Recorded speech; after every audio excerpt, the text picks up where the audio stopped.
સનાતન વાર્તા, સનાતન વાર્તા. નમસ્તે, મારું નામ સૌરભ શુક્લ છે. સનાતન ધર્મની પ્રેરક વાર્તાઓનું પોડકાસ્ટ એટલે સનાતન વાર્તા. મનમાં એક પ્રશ્ન આવ્યો છે, શું તમે શક્તિપીઠો વિશે જાણો છો? શક્તિપીઠો ભગવાન શિવ અને માતા સતી સાથે સંબંધિત છે. સનાતન વાર્તાના આ એપિસોડમાં તમને માતા સતીની વાર્તા કહેવા જઈ રહ્યો છું. તો એકવારની વાત છે, માતા સતીના પિતા દક્ષ પ્રજાપતિએ બૃહસ્પતિ યજ્ઞનું આયોજન કર્યું. પ્રજાપતિ દક્ષે આ કાર્યક્રમમાં તેમની પુત્રી સતી અને તેમના પતિ ભગવાન શિવને આમંત્રણ ન આપ્યું. એમણે આવું કેમ કર્યું? તમને યાદ છે દ્વાદશ જ્યોતિર્લિંગની વાર્તા કઈ હતી? પહેલા જ્યોતિર્લિંગ સોમનાથ મહાદેવની વાર્તા યાદ છે? દક્ષ પ્રજાપતિએ ચંદ્રને શ્રાપ આપ્યો હતો. આ શ્રાપમાંથી મુક્તિ મેળવવા માટે ચંદ્રે ભગવાન મહાદેવની પૂજા કરી અને કઠોર તપસ્યા કરી, જેનાથી ભગવાન શિવ પ્રસન્ન થયા અને તેમણે ચંદ્રને દક્ષ પ્રજાપતિના શ્રાપથી મુક્ત કર્યા હતા. આ દક્ષ પ્રજાપતિને અપમાનજનક લાગ્યું. અપમાનના આ ભાવથી પ્રભાવિત થઈને દક્ષ પ્રજાપતિએ માતા સતી અને ભગવાન શિવને આમંત્રણ ન મોકલ્યું, પણ એમની અન્ય પુત્રીઓને આમંત્રણ આપ્યું હતું. તેમજ બધા દેવી દેવતાઓને પણ આમંત્રણ મોકલવામાં આવ્યા હતા. માતા સતીને ખબર પડી કે તેમના પિતાના ઘરે યજ્ઞ અને ભવ્ય સમારોહનું આયોજન થઈ રહ્યું છે.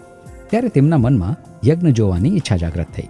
કોઈ આમંત્રણ નહોતું, છતાં તેમણે જવાનું નક્કી કર્યું અને ભગવાન શિવને યજ્ઞ જોવા જવાની પોતાની ઈચ્છા વ્યક્ત કરી.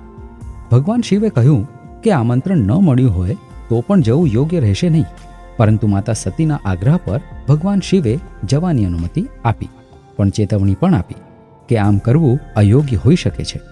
માતા સતી તેમના પિતાના ઘરે ગયા. ત્યાં તેમને યોગ્ય આતિથ્ય આપવામાં ન આવ્યું.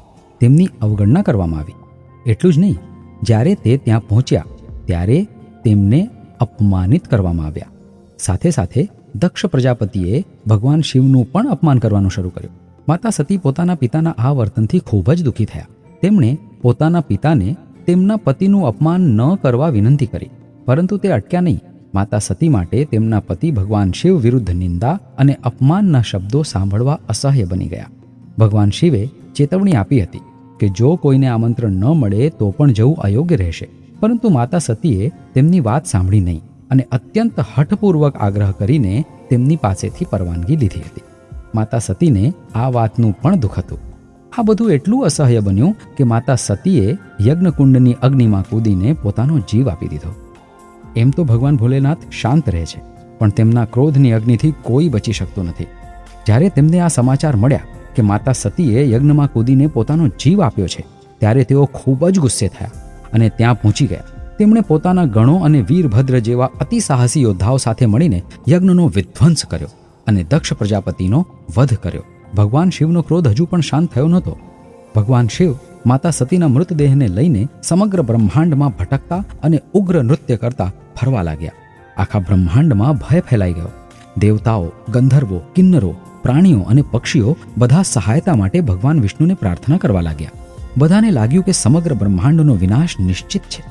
ભગવાન શિવને રોકવું અશક્ય લાગતું હતું.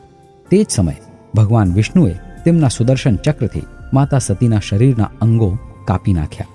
શરીરના અંગો 51 ભાગોમાં વિભાજિત થયા અને 51 અલગ અલગ સ્થાનો પર પડ્યા. પુરાણોમાં ઉલ્લેખ મળે છે કે ભગવાન વિષ્ણુના સુદર્શન ચક્રથી કાપ્યા પછી માતા સતીના શરીરના ભાગો અલગ અલગ જગ્યાએ પડ્યા અને પડતા જ તે પથ્થરમાં પરિવર્તિત થઈ ગયા. માતા સતીના શરીરના ભાગો જ્યાં જ્યાં પડ્યા ત્યાં ત્યાં એક ભૈરવ અને એક શક્તિ મૂર્તિઓના રૂપમાં સ્થાપિત થયા હતા. આ બધા સ્થળો મહાન તીર્થ સ્થાનો અને મુક્તિના ક્ષેત્રો છે. આ બધા સ્થળો શક્તિપીઠો તરીકે ઓળખાય છે. આ શક્તિપીઠોની સંખ્યા અલગ અલગ ગ્રંથોમાં અલગ અલગ રીતે જણાવવામાં આવી છે. તંત્ર ચૂડામણીમાં શક્તિપીઠોની સંખ્યા 52, શિવચરિત્રમાં 51 અને દેવી ભાગવતમાં 108 જણાવવામાં આવી છે. કાલિકા પુરાણમાં પણ 26 ઉપપીઠોનું વર્ણન છે. આ હતી શક્તિપીઠના અસ્તિત્વમાં આવવાની વાર્તા. સનાતન વાર્તાના નેક્સ્ટ એપિસોડમાં વાત કરીશ શક્તિપીઠોની ભૌગોલિક સ્થિતિ વિશે. મારું નામ સૌરભ શુક્લ છે. જય રામજી કી. સનાતન વાર્તા, સનાતન